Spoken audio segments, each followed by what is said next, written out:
বলে তারা নিজেদের মধ্যে বলে যে এই লোক একেবারেই ভুলের মধ্যে আছে, গোমরা। ইমানদার নাকি গোমরা? ইমানদার পথভ্রষ্ট। ওমা উরসিলু আলাইহিম হাফিজিন। আল্লাহ বলে, এই নাফরমান, তোদের কাউকে তো আমি আল্লাহ আমার ইমানদার বান্দার উপরে কোনো পাহারাদার নিয়োগ দেই নাই। আমার ইমানদার বান্দার উপরে তোদেরকে পাহারাদার বানাই নাই যে আমার ইমানদার সুখে আছে না দুঃখে আছে, বোকা না সারাক, এত কথা বলার জন্য তো তোদেরকে আমি পাঠাই নাই। তোরা অচিরেই বুঝবি। ফালিয়াউমাল্লাযীনা আমানু মিনাল কুফফারি ইয়াদহাকুন। এবার আল্লাহ ঘটনার নতুন চিত্র তুলে ধরছে হাসরের ময়দানে। কয় যে এবার শোনো, আজকে জান্নাতের মধ্যে আমার ইমানদার বান্দা ওই নাফরমানগুলোকে নিয়ে হাসাহাসি করবে। আলাল আরাইকি ইয়ানজুরুন। জান্নাতের সিংহাসনে বসে ওই নাফরমানদেরকে জাহান্নামে দেখতে থাকবে আর বলতে থাকবে, হাল সুবিবাল কুফফারু মা কানু ইয়াফআলুন। হে নাফরমান, জীবনভর যা নাফরমানি করেছো আজ তার বিনিময় পেয়েছো তো? মোবাইল সাউন্ডের মজা পাইতেছো তো?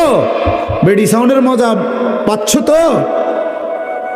সুদের টাকার স্বাদ লাগতেছে তো এখন? হারামের টাকার স্বাদ লাগতেছে তো এখন?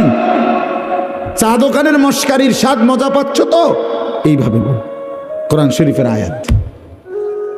অতএব ইমানদার বোকা নয়। বোকাকে? নাফরমান।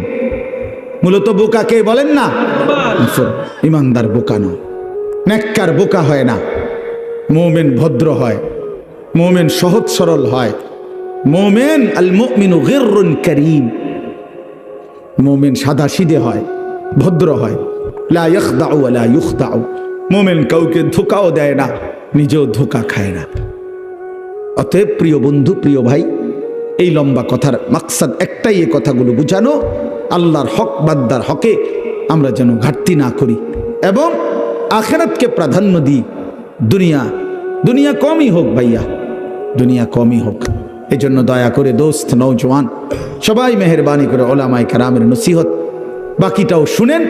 আপনাদের সবার কাছে অনুরোধ, ছেলেরা তোমরা উঠাউঠি করো না ভাইয়া, আমার আরো দূরে যাইতে হবে। এই জন্য আমি মুসাফার জন্য আমি দেরি করতে পারতাম না।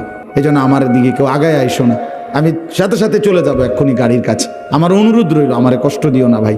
মেহেরবানি করে প্রত্যেকেই তোমরা বসো ভাইয়া এবং আল্লাহর কথা শুনো, নিজেদের আখলাক সুন্দর রাখো, মোবাইলের অস্থিরতা বেহায়াপনা থেকে নিজেকে বাঁচাও। 5 ওয়াক্ত নামাজে অভ্যস্ত হও, বিশেষ করে ফজরের নামাজ।